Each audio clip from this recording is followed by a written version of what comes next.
어두운 사무실. 도영이 두툼한 봉투를 책상 위로 밀어넣는다. 한서방, 그냥 이쯤에서 덮자. 이 돈이면 충분하잖아. 준호의 눈빛이 날카롭게 번뜩인다.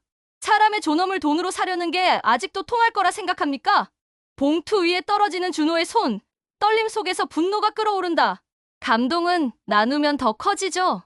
이야기 전에 구독과 좋아요, 알림 설정까지 눌러주시면 매일 더 따뜻한 이야기로 찾아갈게요. 경기도 외곽 청량한 공기가 흐르는 작은 마을에 박정희가 살고 있습니다. 올해 72살이 된 정희는 40년간 아이들을 가르쳐온 은퇴교사죠.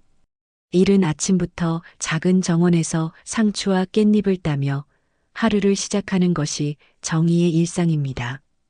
할머니, 오늘도 책 읽어주실 거죠? 손주 민준이가 달려와 정희의 치마폭에 얼굴을 파묻습니다. 정희는 흙이 묻은 손을 앞치마에 털며 다정하게 웃었습니다. 그럼 우리 민준이 좋아하는 흥부놀부 이야기 해줄까? 작은 거실에는 오래된 책들이 가득했습니다. 정희가 교사 시절 사용했던 국어 교과서부터 손때 묻은 전래 동화책까지 모든 책에는 세월의 흔적이 배어 있었죠. 정희는 안경을 코끝에 걸치고 책을 펼쳤습니다. 옛날 옛적에 흥부와 놀부라는 형제가 살았단다. 형인 놀부는 욕심이 많았고 동생 흥부는 마음씨가 착했지. 정희의 목소리는 여전히 맑고 또렷했습니다. 40년간 교단에서 다져진 발음은 나이가 들어서도 변하지 않았죠. 손주들은 할머니의 이야기에 푹 빠져들었습니다. 민준이와 함께 앉아있던 5살 예은이도 까만 눈을 동그랗게 뜨고 집중하고 있었습니다. 할머니, 놀부는 왜 그렇게 나빴어요? 글쎄다, 마음이 메마르면 사람이 그렇게 되나 보다. 돈과 권력만 생각하다 보면 가족의 소중함을 잊게 되는 거야. 정희는 잠시 창밖을 바라보았습니다. 멀리 보이는 산자락 너머로 큰딸과 작은딸이 각각 살고 있는 도시가 있었죠. 큰 사위 최도영과 작은 사위 한준호, 두 사람 모두 나름대로 성공한 사람들이었습니다. 최도영은 중소기업을 운영하는 사업가였습니다. 45살의 그는 거친 성격으로 유명했죠. 한번 화가 나면 주먹부터 나가는 성질 급한 사람이었습니다. 직원들에게도 소리를 지르고 집에서도 마찬가지였죠. 큰딸 수영은 늘 눈치를 보며 살아갔습니다. 엄마, 도영이가 또 화를 냈어요. 애들이 떠들었다고 소리를 지르더라고요. 며칠 전 수영이 전화로 털어놓은 말이었습니다. 정희는 그때 가슴이 답답했죠. 반면 한준호는 판사였습니다. 48살인 그는 원칙을 중시하고 차분한 성격이었죠. 법정에서나 집에서나 한결같이 침착했습니다. 작은 딸 미영은 남편 덕분에 안정된 생활을 하고 있었습니다. 두 사위가 참 다르구나. 정희는 종종 혼잣말을 했습니다. 같은 사위라도 성격이 이렇게 다를 수 있나 싶을 정도였죠. 최도영은 만날 때마다 큰 소리를 치며 자신의 성공담을 늘어놓았습니다. 장모님, 제가 이번에 대기업하고 계약을 땄어요. 몇 억짜리 사업이에요. 그럴 때마다 정희는 미소로만 대답했습니다. 돈 자랑을 하는 사위를 보면 마음이 편치 않았거든요. 한준호는 달랐습니다. 조용히 정희의 말을 들어주는 타입이었죠. 법에 관한 어려운 이야기도 쉽게 풀어서 설명해주곤 했습니다. 장모님, 요즘 노인분들 권익을 보호하는 법이 많이 생겼어요. 혹시 어려운 일 있으면 언제든 말씀하세요. 정희는 한준호의 세심함이 고마웠습니다. 오후가 되자 정희는 손주들과 함께 마을 뒷산에 올랐습니다. 단풍이 물들기 시작한 산길을 걸으며 정희는 옛날 이야기를 들려주었습니다. 할머니가 젊을 때는 이 산에서 도토리도 줍고 밤도 주었단다. 정말요? 도토리로 뭘 만드셨어요? 도토리묵도 만들고 어려운 시절엔 그걸로 배를 채우기도 했지. 그때는 지금처럼 풍족하지 않았거든. 정희의 목소리에는 그리움이 담겨 있었습니다. 힘들었지만 순박했던 그 시절이 가끔 그리워졌죠. 요즘은 모든 것이 편리해졌지만 사람들 마음은 왠지 더 각박해진 것 같았습니다. 할머니, 그때도 나쁜 사람들이 있었어요? 예은이의 순진한 질문에 정희는 잠시 생각에 잠겼습니다. 그럼 언제나 있었지. 하지만 그때는 이웃들이 서로 도왔어. 혼자서는 아무것도 할 수 없다는 걸 다들 알았거든. 산에서 내려와 집으로 돌아오니 벌써 해가 지고 있었습니다. 정희는 저녁 준비를 하며 손주들의 웃음소리를 들었습니다. 이런 평범한 일상이 얼마나 소중한지 새삼 느꼈죠. 저녁 무렵 정희는 손주들을 데리러 온 큰딸 수영을 만났습니다. 수영의 얼굴에는 피곤함이 역력했죠. 눈가에는 다크서클이 생겨 있었고 입술도 바짝 말라 있었습니다. 엄마, 요즘 최서방이 사업 때문에 스트레스를 많이 받아서 그런지 집에서도 계속 화를 내고 애들한테까지 소리를 지르고. 그래도 애들 앞에서는 조심해야지. 아이들이 무슨 잘못이 있다고. 네, 알고 있어요. 그런데 말이 안 통해서요. 제가 뭘 해도 못마땅해 하고 사소한 일로도 버럭버럭 화를 내요. 정희는 딸의 손을 잡아주었습니다. 결혼 생활이 쉽지 않다는 것을 누구보다 잘 알고 있었죠. 자신도 젊은 시절 남편과 갈등이 있었던 기억이 났습니다. 하지만 폭력은 달랐습니다. 수영아, 너무 무리하지 마라. 엄마가 항상 내 편이라는 것 잊지 말고. 사람이 화가 난다고 해서 함부로 해도 되는 건 아니야. 수영은 고개를 끄덕이며 눈물을 참았습니다. 어머니 앞에서 우는 모습을 보이고 싶지 않았거든요. 그날 밤 정희는 오랫동안 잠을 이루지 못했습니다. 두 딸의 결혼 생활을 생각하니 마음이 복잡했죠. 특히 수영의 상황이 걱정되었습니다. 최도영의 성격이 점점 더 거칠어지는 것 같았거든요. 창밖으로는 가을밤 벌레 소리가 들려왔습니다. 정희는 그 소리를 들으며 마음속으로 기도했습니다. 가족들이 모두 평안하기를, 특히 손주들이 상처받지 않기를 바랐습니다. 며칠 후 정희는 큰딸 수영의 전화를 받았습니다. 목소리가 떨리고 있었죠. 엄마, 제가 병원에 가야 할 것 같아요. 최서방이 어제 또 뭐라고? 수영아, 무슨 일이야? 아니에요, 괜찮아요. 그냥 애들 좀 봐주실 수 있을까요? 저 혼자서는 도저히. 정희는 딸의 목소리에서 절망감을 느꼈습니다. 더 이상 참을 수 없었죠. 서둘러 외출 준비를 하고 큰딸 집으로 향했습니다. 버스 안에서 정희는 지난 몇 년간의 일들을 떠올렸습니다. 수영의 결혼식 날 그렇게 행복해했던 딸의 모습이 생생했죠. 최도영도 그때는 나름 괜찮아 보였습니다. 하지만 사업을 시작하면서부터 성격이 변하기 시작했어요. 사업이 힘들다고 해서 가족한테 화풀이를 하는 게 말이 되나? 정희는 속으로 중얼거렸습니다. 자신도 남편과 어려운 시절을 보냈지만 폭력은 없었거든요. 버스에서 내려 아파트 단지로 들어서니 마음이 무거웠습니다. 겉보기에는 번듯한 고급 아파트였지만 그 안에서 벌어지는 일들을 생각하니 발걸음이 무거워졌죠. 경비원이 인사를 건넸지만 정희는 대답할 마음의 여유가 없었습니다. 엘리베이터를 타고 15층까지 올라가는 동안 정희는 마음의 준비를 했습니다. 사위와 정면으로 부딪힐 각오도 되어 있었죠. 엘리베이터 안에서 거울에 비친 자신의 모습을 보니 얼굴이 굳어 있었습니다. 초인종을 누르자 수영이 문을 열었습니다. 왼쪽 뺨에 멍자국이 선명했고 입술이 부어 있었습니다. 평소 화장을 진하게 해서 가려보려 했지만 속일 수 없었죠. 엄마, 왜 오셨어요? 괜찮다고 했는데. 수영아, 이게 괜찮다는 거야? 내 딸이 이런 꼴이 되었는데도 괜찮다는 거야? 정희의 목소리가 떨렸습니다. 자신의 딸이 이런 상처를 입고 있다는 사실이 믿어지지 않았거든요. 마음 한편으로는 더 일찍 오지 못한 자신을 원망하기도 했습니다.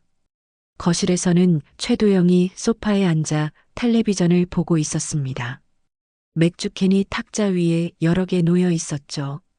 정희가 들어오는 것을 보고도 인사 한마디 없이 고개도 돌리지 않았습니다. 인사도 안 하나? 정희가 말하자 최도영이 어쩔 수 없다는 듯 고개를 돌렸습니다. 아, 장모님 오셨네요. 무슨 일이세요? 무슨 일이냐고? 내 딸이 이 꼴이 났는데 무슨 일이냐고 묻는 거야? 정신이 있는 거야, 없는 거야? 최도영의 얼굴이 순간 일그러졌습니다. 술 냄새가 진동했죠. 낮부터 술을 마신 모양이었습니다. 장모님, 부부싸움에 장모님께서 끼어들면 안 되는 거 아닙니까? 이건 저희 집안일이에요. 집안일? 사람을 때리는 게 집안일이야? 내 딸을 때리는 게 집안일이라고? 정희의 목소리가 점점 높아졌습니다. 참고 참았던 분노가 터져나오기 시작했죠. 이때 방에서 민준이와 예은이가 나왔습니다. 할머니와 아빠가 싸우는 소리를 듣고 무서워하며 엄마 뒤로 숨었죠. 할머니, 아빠가 왜 화났어요? 우리가 잘못했어요? 민준이가 겁에 질린 얼굴로 물었습니다. 아이의 순진한 질문에 정희의 가슴이 미어졌습니다. 아니야, 민준아. 너희는 잘못한 게 없어. 할머니가 아빠랑 이야기하는 거야. 정희는 손주를 껴안으며 최도영을 노려보았습니다. 아이들 앞에서라도 조심해야 한다는 생각이 들었죠. 최서방, 애들 앞에서 목소리 좀 낮추게. 이 아이들이 무슨 잘못을 했다고? 어머니, 제발 좀 나서지 마세요. 저희 집안일이잖아요. 제가 어떻게 사는지 아시기나 해요? 최도영이 벌떡 일어나더니 정희에게 다가왔습니다. 술에 취해 비틀거리면서도 눈은 살기로 가득했죠. 정희는 본능적으로 아이들을 뒤로 밀었습니다. 장모님이 뭘 아신다고 이러시는 거예요? 제가 얼마나 힘들게 사는지 아세요? 사업은 망해가고 직원들 월급도 못 줄 판인데 힘들다고 해서 사람을 때려도 되는 거야? 그것도 내 아내를, 내 자식들 엄마를. 아, 정말 답답하네. 저희 부부 문제에 끼어들지 마세요. 그 순간이었습니다. 최도영이 화가 머리끝까지 올라 정희의 손목을 거칠게 잡았습니다. 힘이 너무 세서 정희가 비명을 질렀죠. 아야, 놓아. 하지만 최도영은 멈추지 않았습니다. 오히려 더 세게 잡아당기며 흔들었어요. 제발 좀 나가세요. 여기는 제 집이라고요. 제 마음대로 할 수 없는 거예요? 아빠, 할머니 아파해요. 예은이가 울면서 소리쳤지만 최도영은 듣지 않았습니다. 엄마. 수영이 달려왔지만 이미 늦었습니다. 정희가 균형을 잃고 뒤로 넘어지면서 머리를 거실 탁자 모서리에 세게 부딪혔거든요. 둔탁한 소리가 거실에 울려 퍼졌습니다. 으악! 정희는 바닥에 쓰러진 채 머리를 감싸쥐었습니다. 손가락 사이로 붉은 피가 흘러나왔죠. 시야가 흐려지고 어지러웠습니다. 엄마, 엄마. 수영이 기겁하며 정희를 부축했습니다. 손주들은 할머니가 피를 흘리는 모습을 보고 울음을 터뜨렸어요. 최도영은 멍하니 서서 자신이 한 일을 믿을 수 없다는 표정으로 바라보고 있었습니다. 이럴 줄 몰랐는데. 장모님이 갑자기 넘어져서. 뭐라고? 내가 밀어서 넘어진 거잖아. 내가 다 봤어. 수영이 소리쳤습니다. 그동안 참았던 분노가 터져나왔죠. 정희는 피를 흘리면서도 최도영을 똑바로 쳐다보았습니다. 분노와 실망, 그리고 배신감이 뒤섞인 눈빛이었어요. 최서방, 지금 뭘 한 거야? 장모한테 손을 댔어? 진짜로? 아니에요. 그냥 손목을 잡았을 뿐인데 설마 이렇게 될 줄은. 거짓말하지 마. 나도 다 봤고 애들도 다 봤어. 수영의 목소리가 떨렸습니다. 남편이 엄마에게까지 폭력을 휘둘렀다는 사실이 믿어지지 않았거든요. 당신은 이제 선을 넘었어요. 나한테 손을 대는 것도 모자라서 우리 엄마한테까지. 이건 정말 안 되는 거예요. 최도영은 당황했습니다. 순간의 화에 저지른 일이었지만 장모를 다치게 한 것은 분명한 사실이었거든요. 주변 이웃들이 소음 때문에 벽을 두드리는 소리도 들렸습니다. 병원에 가야겠어요. 수영이 정희를 부축하며 말했습니다. 정희는 고개를 저었죠. 아니다. 병원은 나중에 가고 일단 경찰서부터 가자. 엄마, 정말요? 이건 폭행이야. 가족이라고 해서 때려도 되는 건 아니거든. 더 이상은 안 돼. 정희의 목소리는 떨렸지만 의지는 확고했습니다. 더 이상 참을 수 없었어요. 장모님, 진정하세요. 제가 사과할게요. 정말 실수였어요. 제발 이해해 주세요. 최도영이 무릎을 꿇으며 애원했지만 정희는 흔들리지 않았습니다. 실수? 사람을 밀어서 다치게 하는 게 실수야? 그동안 우리 수영이한테 한 것도 다 실수였어? 최도영은 할 말을 잃었습니다. 그동안의 모든 폭력이 한순간에 드러난 것 같았거든요. 수영아, 핸드폰으로 사진 찍어라. 내 상처하고 내 얼굴도 증거를 남겨둬야 해. 엄마, 정말 경찰서에 가실 거예요? 그래야 해. 이런 일이 또 반복되면 안 되거든. 우리 손주들이 이런 걸 보면서 자라면 어떻게 돼? 정희는 수영의 손을 꼭 잡았습니다. 딸과 손주들을 지키기 위해서라도 더 이상 물러설 수 없었죠. 그날 오후 정희와 수영은 함께 관할 경찰서로 향했습니다. 손주들은 이웃집에 맡기고 떠났죠. 정희의 머리에는 응급처치용 거즈가 붙어 있었고 수영은 선글라스로 얼굴에 멍을 가리려 했지만 소용없었습니다. 경찰서에 들어서자 당직 경찰관이 정희의 상처를 보고 놀랐습니다. 어르신, 어떻게 다치신 거예요? 폭행당했습니다. 신고하러 왔어요. 정희의 목소리는 떨렸지만 단호했습니다. 경찰관은 즉시 조사실로 안내했죠. 가해자가 누구신가요? 제 사위입니다. 경찰관이 잠시 당황하는 기색을 보였습니다. 가정폭력 사건이긴 하지만 사위가 장모를 폭행했다는 것은 흔한 일이 아니었거든요. 자세한 경위를 말씀해 주세요. 정희는 차근차근 사건의 전말을 설명했습니다.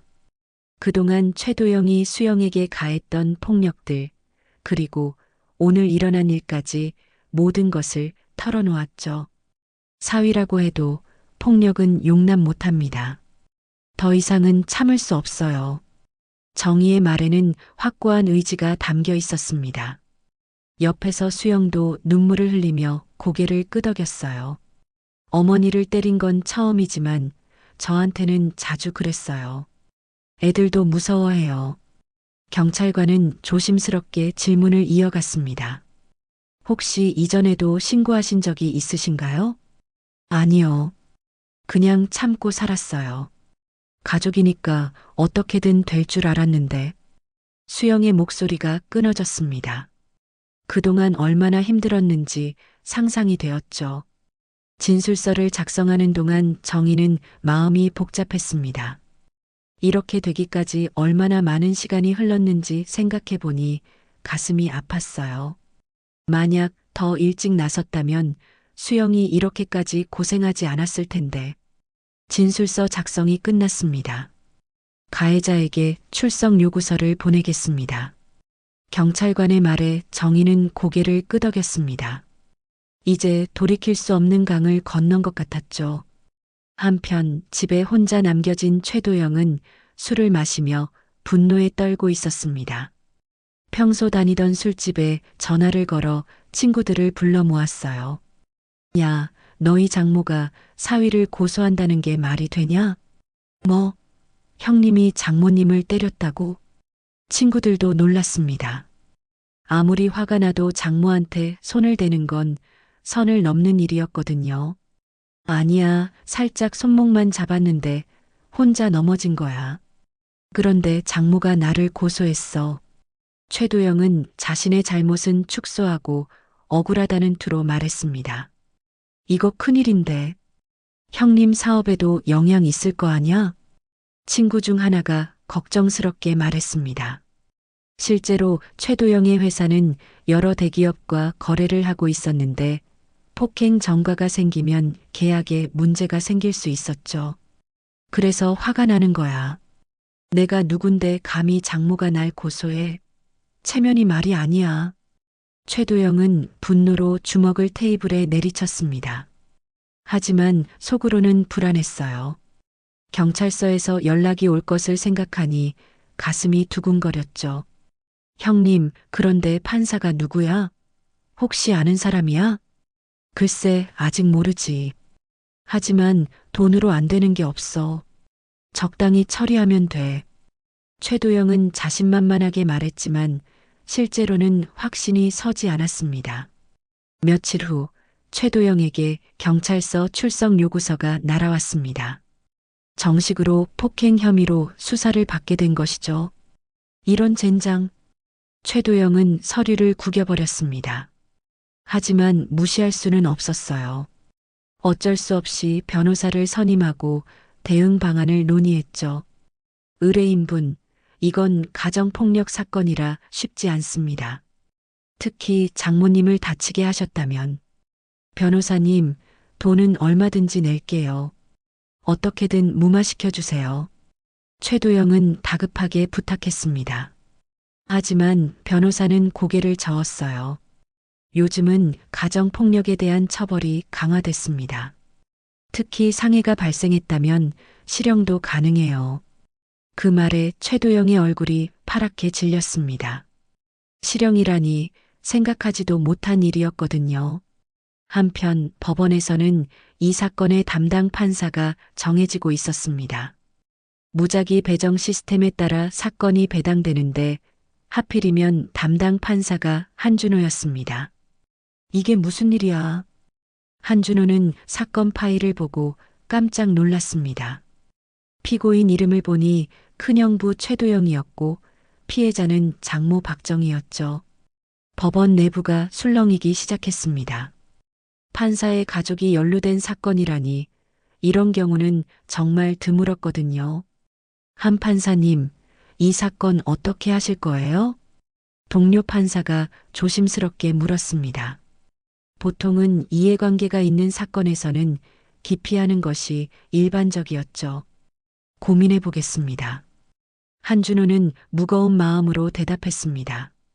가족 문제에 자신이 직접 관여하게 된 상황이 복잡했어요. 집에 돌아온 한준호는 아내 미영에게 상황을 설명했습니다. 여보, 어머니가 형부를 고소하셨다며? 그리고 그 사건이 당신한테 배당됐다고? 그래. 정말 복잡한 상황이야. 미영도 당황했습니다. 언니 수영이 힘들게 살고 있다는 건 알고 있었지만 이런 일이 벌어질 줄은 몰랐거든요. 어머니는 괜찮으셔? 머리를 다치셨다고 하네. 수영이가 계속 연락이 안 와. 한준호는 고민이 깊어졌습니다. 법관으로서의 의무와 가족으로서의 입장 사이에서 갈등하고 있었어요. 당신 생각은 어때? 글쎄, 법대로 해야겠지. 가족이라고 해서 법이 달라지는 건 아니잖아. 미영의 말에 한준호는 고개를 끄덕였습니다. 하지만 마음은 여전히 무거웠죠. 그 시각 최도영은 사건이 한준호에게 배당됐다는 소식을 들었습니다. 처음에는 안도감을 느꼈어요. 다행이야. 시동생이니까 어떻게든 봐주겠지. 하지만 한준호의 성격을 생각해보니 그렇게 간단하지 않을 것 같았습니다. 한준호는 원칙을 중시하는 사람이었거든요. 이거 어떻게 하지? 최도영은 불안해하기 시작했습니다. 가족이지만 한준호가 자신 편을 들어줄 거라는 확신이 서지 않았어요. 사건이 한준호에게 배당되었다는 소식이 법원 전체에 퍼졌습니다. 법원 복도에서는 직원들과 변호사들이 수군거렸죠. 한 판사님 집안 사건이라며? 가족끼리 법정에서 만나게 생겼네. 이런 경우는 처음 보는 것 같은데. 한준호는 무거운 마음으로 사건 파일을 검토했습니다. 객관적으로 볼 때 증거는 명확했어요.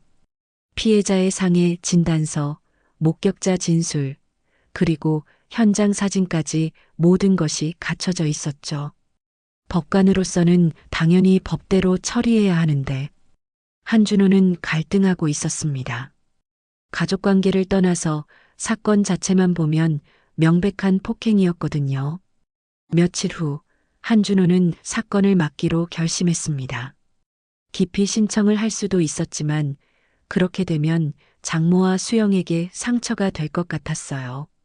법은 누구에게나 공평해야 한다.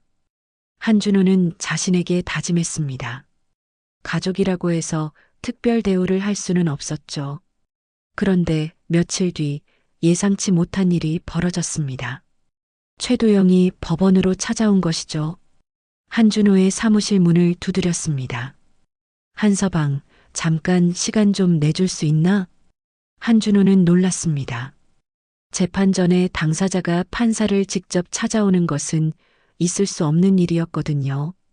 동서, 이러면 안 됩니다. 사건 당사자가 판사를 만나는 건, 그냥 잠깐만. 가족끼리 뭐가 그렇게 까다로워? 최도영은 아랑곳하지 않고 사무실로 들어왔습니다. 손에는 검은 봉투를 들고 있었죠. 동서, 정말 나가세요. 이건 절차 위반입니다.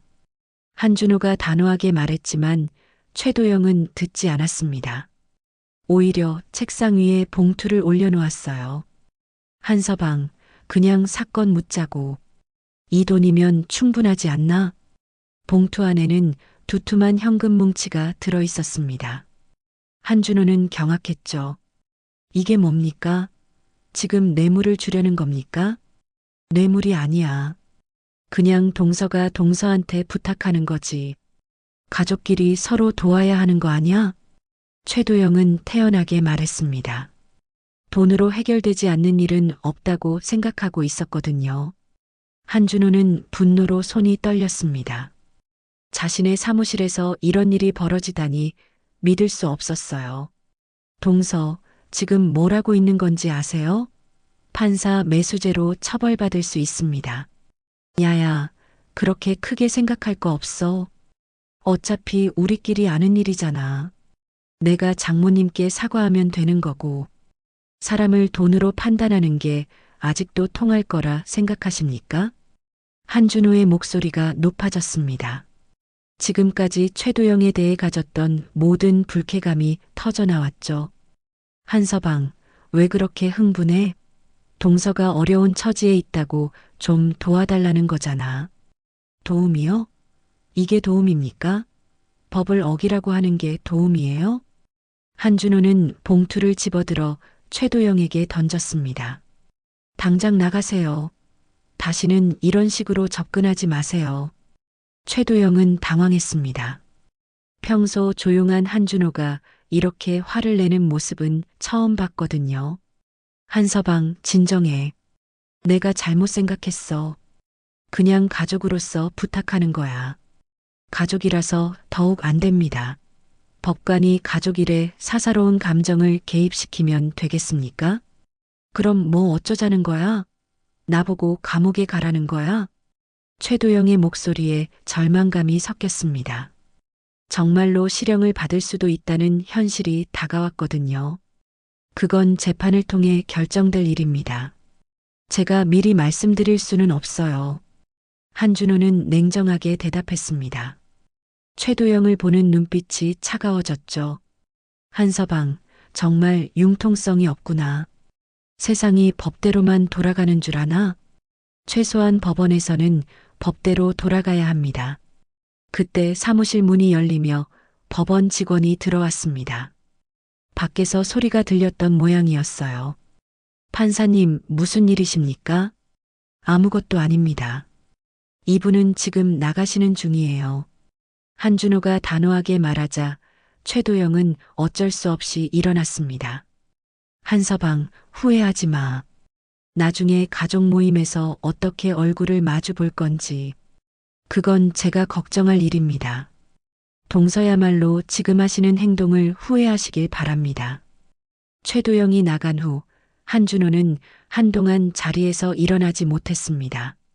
가족이라는 이름으로 자신에게 불법을 강요하는 상황이 충격적이었어요. 그날 저녁 한준호는 집에 돌아와서도 마음이 무거웠습니다. 아내 미영에게 오늘 있었던 일을 털어놓았죠. 여보, 형부가 뇌물을 가져왔다고? 정말이야? 응.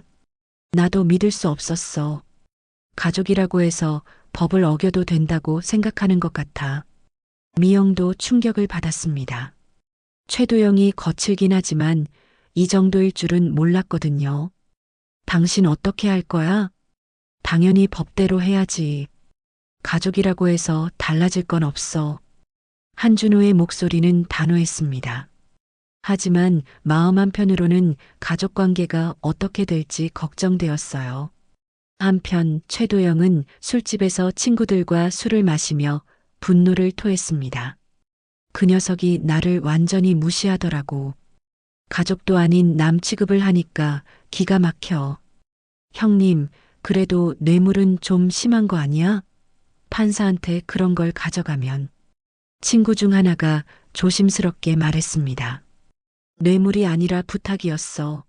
가족끼리 서로 도와주는 게 뭐가 잘못이야? 최도영은 끝까지 자신의 행동을 정당화했습니다. 잘못했다는 생각은 전혀 없었죠. 그럼 이제 어떻게 할 거야? 글쎄, 다른 방법을 찾아봐야지. 증인들한테 압력을 넣든지. 최도영의 눈빛이 험악해졌습니다. 정정당당하게 재판을 받을 생각은 없었거든요. 그 시각 정희는 집에서 손주들과 함께 저녁을 먹고 있었습니다. 머리의 상처는 많이 나아졌지만 마음의 상처는 여전했어요. 할머니, 아빠는 언제 집에 와요? 민준이가 물었습니다. 최도영이 집을 나간 지 며칠이 지났거든요. 글쎄다, 민준아. 아빠가 잘못한 일이 있어서 잠시 떨어져 있는 거야. 정희는 손주에게 어떻게 설명해야 할지 고민이 되었습니다. 아이들에게는 너무 복잡한 상황이었거든요. 할머니도 아빠 때문에 다쳤어요? 예은이가 정희의 머리에 붙은 밴드를 가리키며 물었습니다. 응, 그래. 하지만 할머니는 괜찮아. 우리 예은이가 걱정하지 마.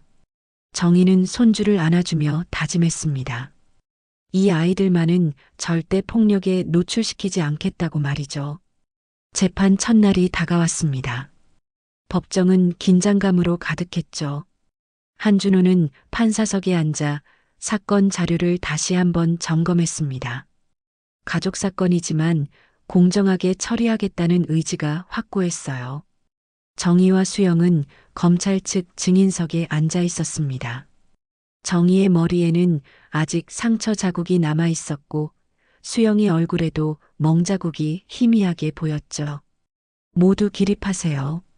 법정 직원의 안내에 따라 모든 사람이 일어났습니다. 한준호가 판사석에 앉자 재판이 시작되었어요. 피고인 최도영에 대한 폭행치상 사건을 개정합니다. 한준호의 목소리는 평소와 다름없이 차분했습니다. 하지만 속으로는 복잡한 감정이 교차하고 있었죠.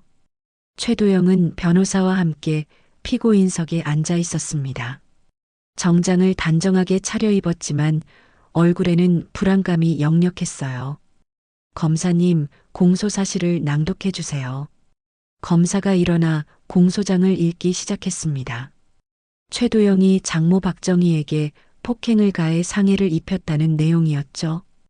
피고인은 지난 10월 15일 오후 3시경 자신의 주거지인 경기도 성남시 소재 아파트에서 피해자 박정희의 손목을 강하게 잡아 흔들어 넘어뜨려 머리 부상을 입게 한 혐의를 받고 있습니다. 검사의 낭독이 끝나자 한준호가 최도영을 바라보았습니다. 피고인, 공소사실에 대해 어떻게 생각하십니까? 최도영이 일어나 대답했습니다. 판사님, 저는 장모님을 다치게 할 의도가 없었습니다. 단순한 실수였어요. 실수라고 하셨는데 구체적으로 설명해 주세요. 그날 장모님이 갑자기 오셔서 제 집안일에 간섭하시길래 화가 났습니다. 손목을 잡긴 했지만 밀친 건 아니에요. 최도영의 변명에 정의가 고개를 저었습니다. 거짓말이라는 것을 누구보다 잘 알고 있었거든요. 그럼 피해자 증인 신문을 시작하겠습니다. 박정희 씨, 증인석으로 나와주세요. 정의가 떨리는 다리로 증인석에 섰습니다. 생애 처음 법정에 서는 것이라 긴장되었죠. 증인은 그날 무슨 일이 있었는지 자세히 말씀해 주세요. 정의는 차근차근 사건 경위를 설명했습니다.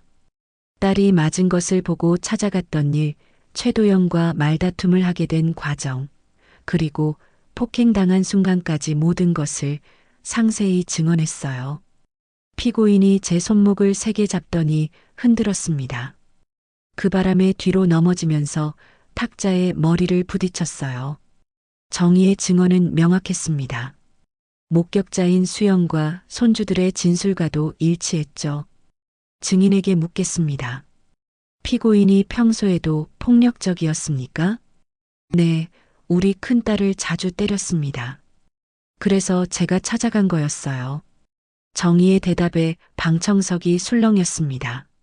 가정폭력이 지속적으로 있었다는 것이 드러났거든요. 이어서 수영이 증인석에 나왔습니다. 떨리는 목소리로 그동안 남편에게 당한 폭력에 대해 증언했어요. 남편이 화가 나면 저를 때렸습니다. 아이들 앞에서도 그랬어요. 그날도 엄마가 오시기 전에 저를 때렸거든요. 수영의 증언에 최도영의 얼굴이 일그러졌습니다. 자신에게 불리한 증언들이 계속 나오고 있었거든요. 다음은 아동 증인 신문입니다. 한준호는 조심스럽게 말했습니다. 어린 손주들의 증언을 듣는 것이 마음 아팠지만 사실 확인을 위해 필요한 절차였어요. 민준이가 증인석에 섰습니다. 겨우 8살인 아이가 법정에 서는 모습이 안타까웠죠. 민준아, 무서워하지 말고 그날 본 것을 말해줄래? 한준호가 다정하게 물었습니다. 아이에게는 최대한 부드럽게 접근했어요. 아빠가 할머니 팔을 잡아당겼어요. 할머니가 아파한다고 했는데도 놓지 않았어요. 민준이의 순진한 증언이 법정에 울려 퍼졌습니다. 아이의 눈에도 아빠의 행동이 잘못되었다는 것이 명확했던 거죠. 그 다음에 어떻게 됐지? 할머니가 넘어지면서 머리에서 피가 났어요. 예은이랑 저는 너무 무서웠어요. 아이의 증언에 방청석 여기저기서 한숨소리가 들렸습니다. 최도영조차 고개를 숙였어요. 증인 신문이 끝나고 휴정 시간이 되었습니다. 복도에서 정희와 수영은 불안해하고 있었죠. 엄마, 재판 결과가 어떻게 될까요? 글쎄다, 수영아. 한준호가 공정하게 판단해 줄 거야. 정희는 둘째 사위를 믿고 있었습니다. 한준호의 성격을 알고 있었거든요. 한편 최도영은 변호사와 급하게 대화를 나누고 있었습니다. 변호사님, 이 상황에서 어떻게 해야 하죠? 증언들이 너무 불리해요. 솔직히 말씀드리면 상황이 좋지 않습니다. 특히 아이 증언까지 나오니 변호사도 난감해했습니다. 증거와 증언이 모두 최도영에게 불리했거든요. 그때 최도영의 친구 하나가 다가왔습니다. 형님, 제가 증인으로 나가서 형님 편을 들어드릴게요. 정말? 어떻게 할 건데? 그날 장모님이 먼저 화를 내셨다고 하면 되잖아요. 정당방위였다고. 최도영의 눈이 번뜩였습니다. 거짓 증언을 통해 상황을 뒤바꿀 생각이었어요. 그래, 부탁한다. 이런 식으로 당할 순 없어. 하지만 그들의 대화를 우연히 들은 법원 직원이 있었습니다. 즉시 한준호에게 보고가 올라갔죠. 재판이 재개되자 최도영 측 증인이 나왔습니다. 최도영의 친구인 김 씨였어요. 증인은 그날 현장을 목격하셨습니까? 네, 우연히 복도에서 보게 되었습니다. 김 씨가 거짓말을 시작했습니다. 장모님이 먼저 피고인을 밀치셨습니다. 피고인은 그냥 막으려고 했을 뿐이에요. 하지만 한준호는 이미 사전 정보를 파악하고 있었습니다. 증인에게 묻겠습니다. 증인과 피고인의 관계는 무엇입니까? 친구 사이입니다. 혹시 이 증언 전에 피고인과 대화를 나누신 적이 있습니까? 김 씨의 얼굴이 굳었습니다. 예상치 못한 질문이었거든요. 아, 그냥 안부 정도. 증인은 위증죄로 처벌받을 수 있다는 것을 알고 계시죠?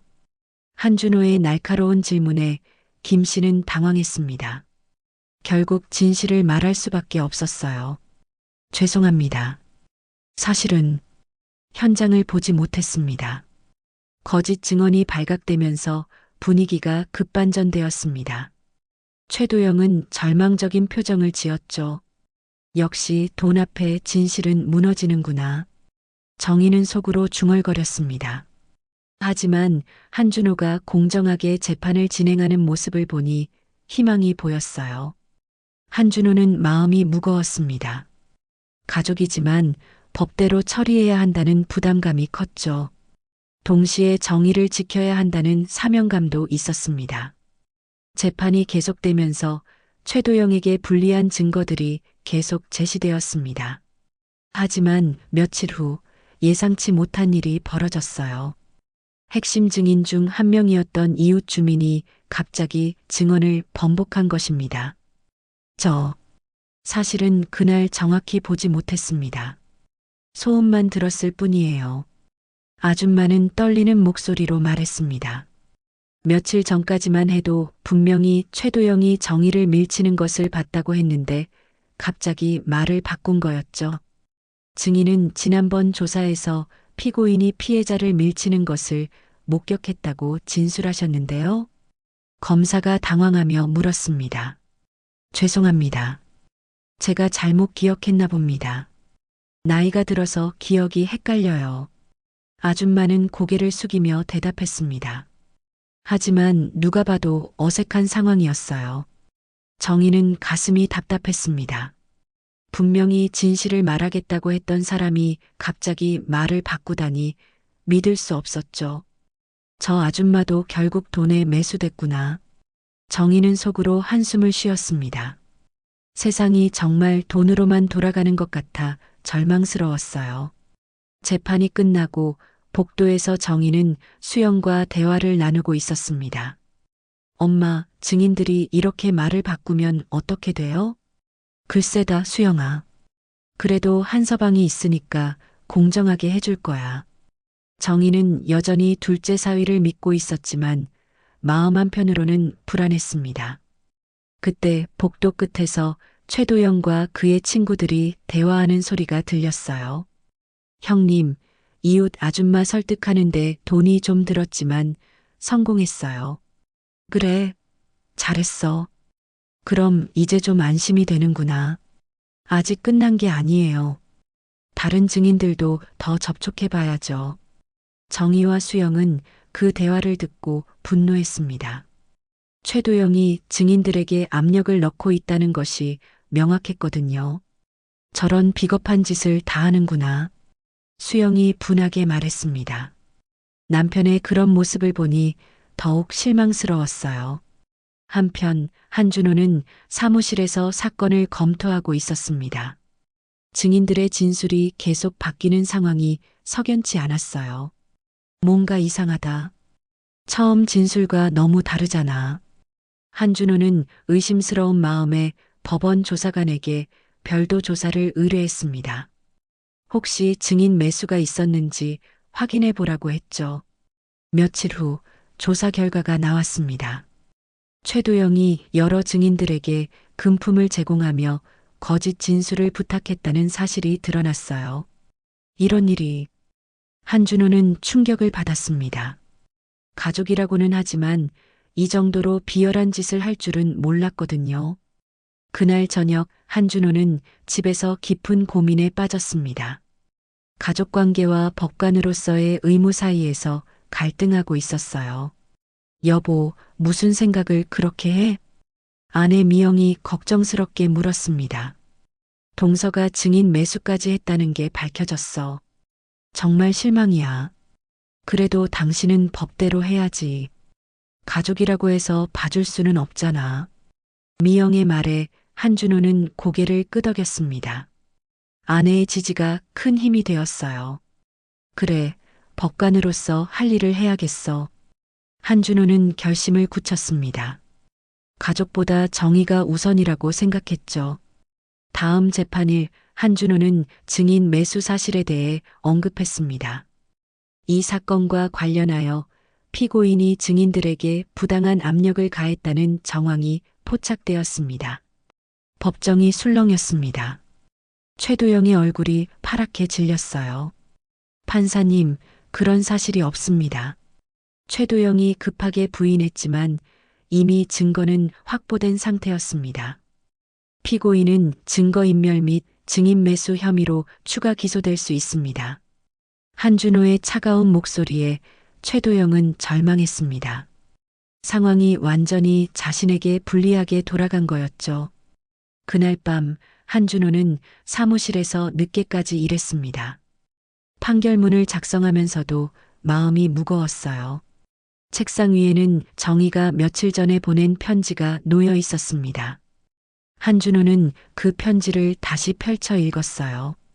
한서방, 내가 어떤 결정을 하든 난 원망하지 않겠다. 다만 진실은 언젠가 드러난다는 걸 잊지 마라. 법이라는 것이 힘없는 사람들을 지켜주는 마지막 보루라고 생각한다. 내가 그 보루를 지켜주길 바란다. 편지를 읽으며 한준호는 눈시울이 뜨거워졌습니다. 장모의 말씀이 가슴 깊이 와 닿았어요. 내가 지키려는 건 장모 개인이 아니라 법과 정의다. 한준호는 깨달았습니다. 자신의 역할이 무엇인지 명확해진 거였죠. 다음 날 아침 한준호는 확고한 의지로 법원에 출근했습니다. 어떤 결과든 감수하겠다고 결심했어요. 복도에서 동료 판사를 만났습니다. 한 판사님, 이번 사건 어떻게 하실 거예요? 압박이 좀 있다던데. 압박이요? 원장님께서 이 사건 가족 문제로 조용히 끝내라고 하시던데요. 괜히 법원 명예 실추시키지 말라고. 한준호는 충격을 받았습니다. 법원 내부에서도 압력이 들어오고 있다는 것이었죠. 법원 명예는 공정한 재판을 통해 지켜지는 거 아닙니까? 그렇긴 하지만 여러 가지 고려할 점이 있잖아요. 동료의 말에 한준호는 실망했습니다. 법원 안에서도 정의보다 체면을 중시하는 분위기가 있다는 것을 알았거든요. 하지만 한준호의 의지는 흔들리지 않았습니다. 오히려 더욱 확고해졌죠. 정의를 구현하는 것이 법관의 첫 번째 의무입니다. 한준호는 단호하게 말했습니다. 주변의 압력에 굴복할 생각은 없었어요. 그날 오후 한준호는 최종 판결문을 완성했습니다. 모든 증거와 법리를 종합하여 공정한 판단을 내렸죠. 집으로 돌아가는 길에 한준호는 하늘을 올려다보았습니다. 마음이 한결 가벼워진 것 같았어요. 이제 내 할 일은 다 했어. 한준호는 자신의 결정에 후회하지 않았습니다. 법관으로서 그리고 한 사람으로서 옳은 일을 했다고 확신했거든요. 정의도 그날 밤 오랫동안 기도했습니다. 내일 선고받을 판결이 공정하기를, 그리고 이 일로 인해 가족들이 더 이상 상처받지 않기를 바랐어요.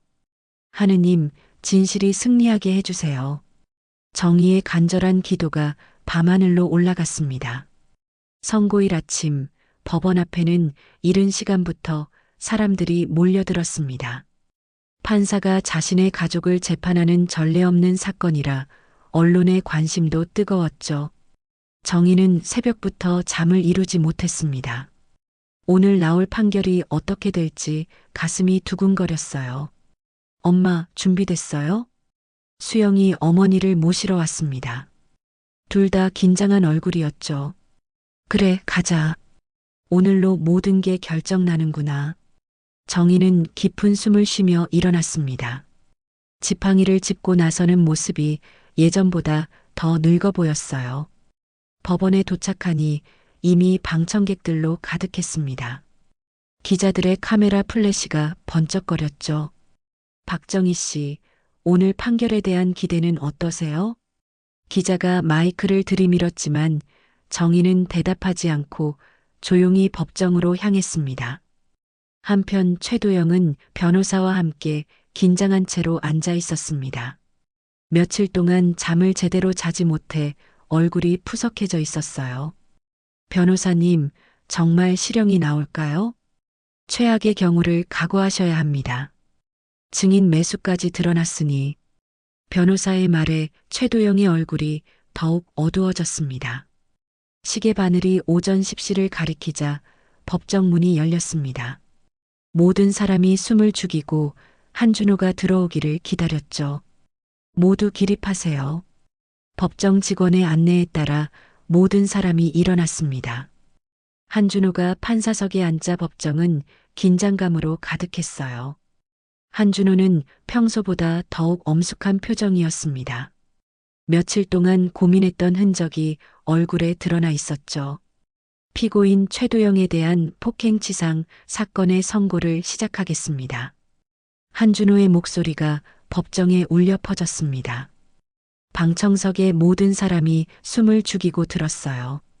먼저 사실관계를 정리하겠습니다.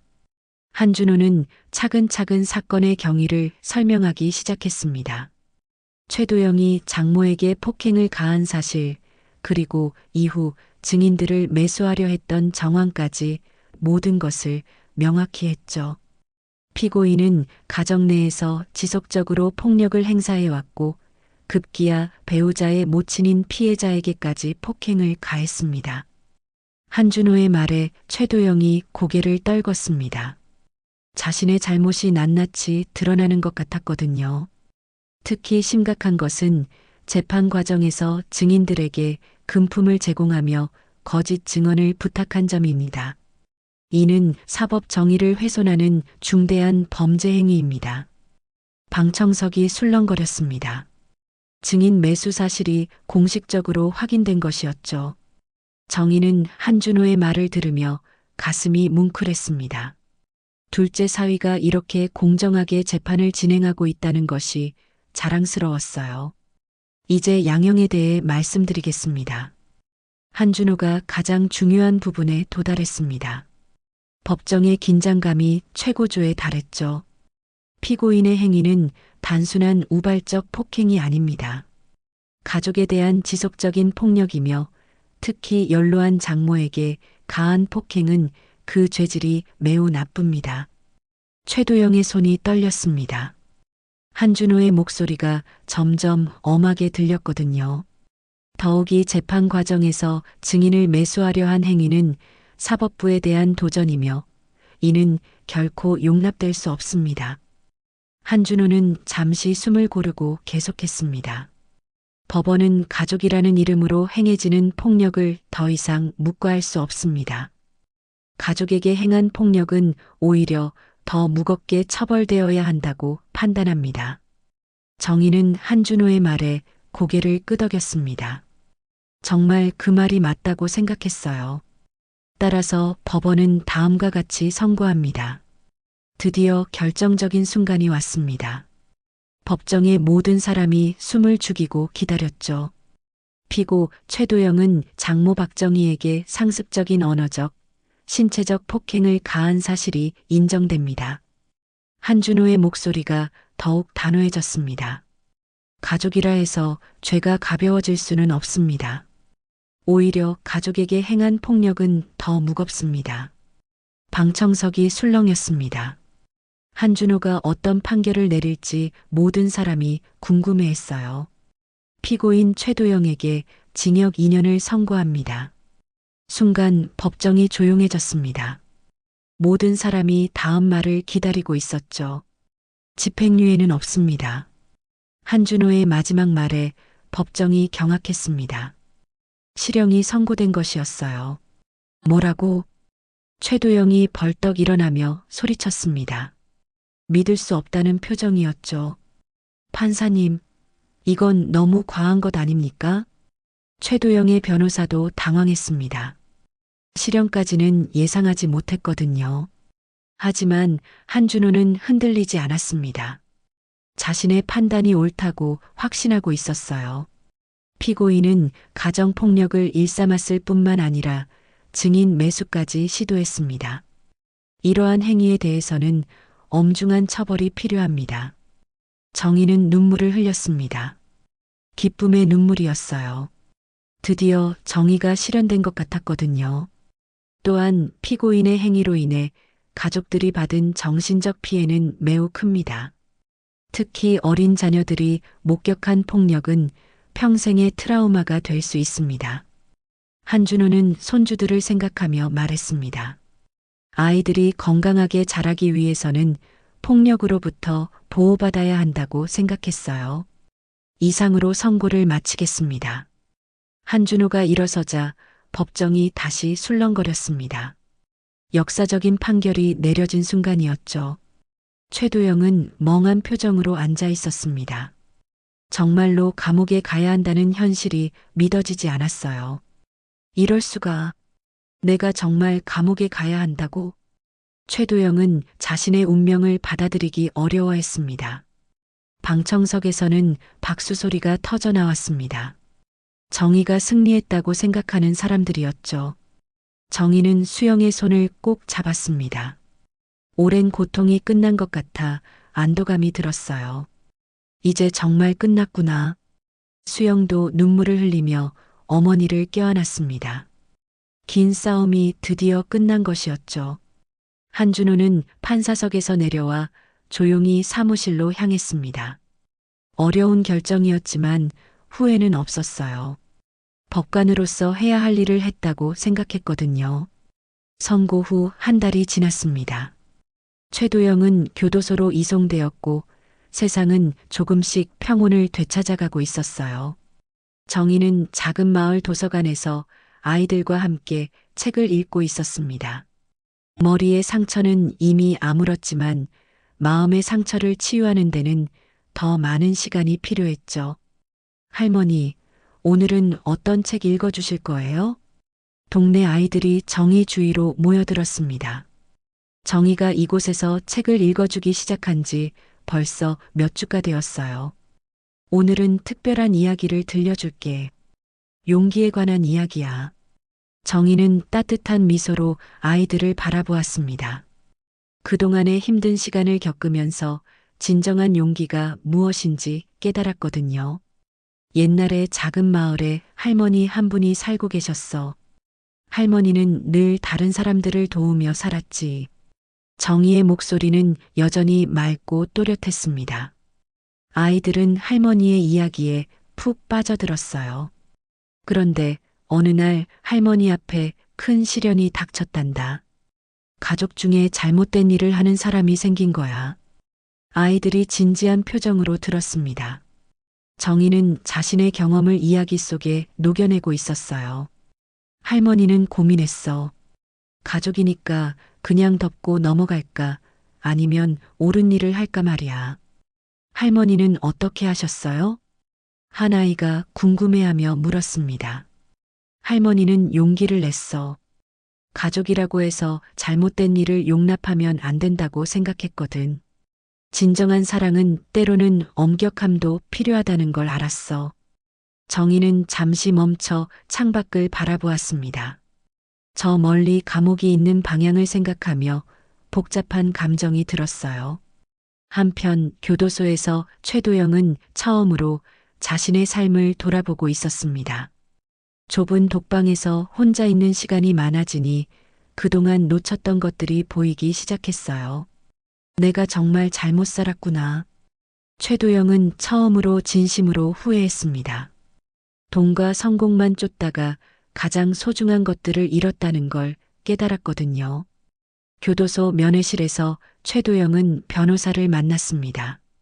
변호사님, 항소는 어떻게 됐나요? 솔직히 말씀드리면 승산이 없습니다. 판결이 매우 합리적이었어요. 변호사의 말에 최도영은 한숨을 쉬었습니다. 이제 현실을 받아들일 때가 된 것 같았어요. 그럼 제가 여기서 어떻게 지내야 할까요? 진심으로 반성하시고 출소 후 새로운 삶을 준비하세요. 가족들에게 진정한 사과를 할 방법을 찾아보시고요. 변호사의 조언에 최도영은 고개를 끄덕였습니다. 처음으로 가족의 소중함을 깨닫기 시작했어요. 그날 밤 최도영은 편지를 쓰기 시작했습니다. 장모와 아내 그리고 아이들에게 보내는 사과의 편지였어요. 장모님, 그동안 정말 죄송했습니다. 제가 얼마나 잘못 살았는지 이제야 깨달았어요. 최도영은 눈물을 흘리며 편지를 썼습니다. 진심이 담긴 첫 번째 편지였죠. 한편 한준호는 법원에서 평소와 다름없이 업무를 보고 있었습니다. 그 사건 이후로 동료들의 시선이 조금 달라졌지만 한준호는 개의치 않았어요. 한 판사님, 정말 대단하세요. 가족 사건을 그렇게 공정하게 처리하시다니. 후배 판사가 존경의 눈빛으로 말했습니다. 당연한 일을 했을 뿐입니다. 법 앞에서는 모든 사람이 평등해야죠. 한준호는 담담하게 대답했습니다. 자신의 선택에 대해 조금도 후회하지 않았어요. 그날 저녁 한준호는 장모 댁을 방문했습니다. 선고 이후 처음 만나는 자리였죠. 어머니, 안녕하세요. 한준호가 정중하게 인사했습니다. 정희는 따뜻한 미소로 사위를 맞았어요. 한서방, 고생 많았다. 내가 옳은 일을 했어. 정희의 말에 한준호의 눈시울이 뜨거워졌습니다. 장모의 이해와 지지가 얼마나 고마운지 몰랐거든요. 어머니께 상처를 드려서 죄송합니다. 아니야, 한서방. 오히려 고마워. 내가 있어서 정의가 바로 선 거야. 두 사람은 조용히 차를 마시며 대화를 나누었습니다. 가족의 진정한 의미에 대해서도 이야기했어요. 한서방, 가족이라는 건 서로를 무조건 감싸주는 게 아니야. 때로는 엄격함으로 바른 길로 인도하는 것도 사랑이거든. 정의의 말에 한준호는 깊이 공감했습니다. 자신이 한 일이 진정한 가족이었다는 걸 확신하게 되었어요. 며칠 후 수영은 최도영이 보낸 편지를 받았습니다. 진심이 담긴 사과의 편지였죠. 엄마, 최서방이 편지를 보냈어요. 수영이 정희에게 편지를 보여주었습니다. 정희는 편지를 읽어보고 잠시 생각에 잠겼어요. 글쎄다, 진심인지 어떻게 알겠니? 하지만 사람은 변할 수 있다고 생각해. 정희는 여전히 용서의 마음을 가지고 있었습니다. 하지만 성급하게 용서하지는 않을 생각이었어요. 시간이 지나봐야 알겠지. 진짜 변했는지 말이야. 수영도 어머니의 말에 동의했습니다. 당장 용서하기는 어렵지만 희망을 완전히 버리지는 않았어요. 그날 저녁 정희는 손주들과 함께 저녁을 먹었습니다. 아이들은 이제 아빠 없이도 밝게 웃고 있었어요. 할머니, 우리 이제 행복하죠? 예은이가 천진난만하게 물었습니다. 그럼 우리는 행복해. 서로 사랑하고 아껴주니까 말이야. 정희는 손주를 안아주며 말했습니다. 진정한 행복이 무엇인지 깨달았거든요. 밤이 되어 정희는 혼자 앉아 지난 일들을 되돌아보았습니다. 힘들고 아픈 시간이었지만 그 과정에서 많은 것을 배웠어요.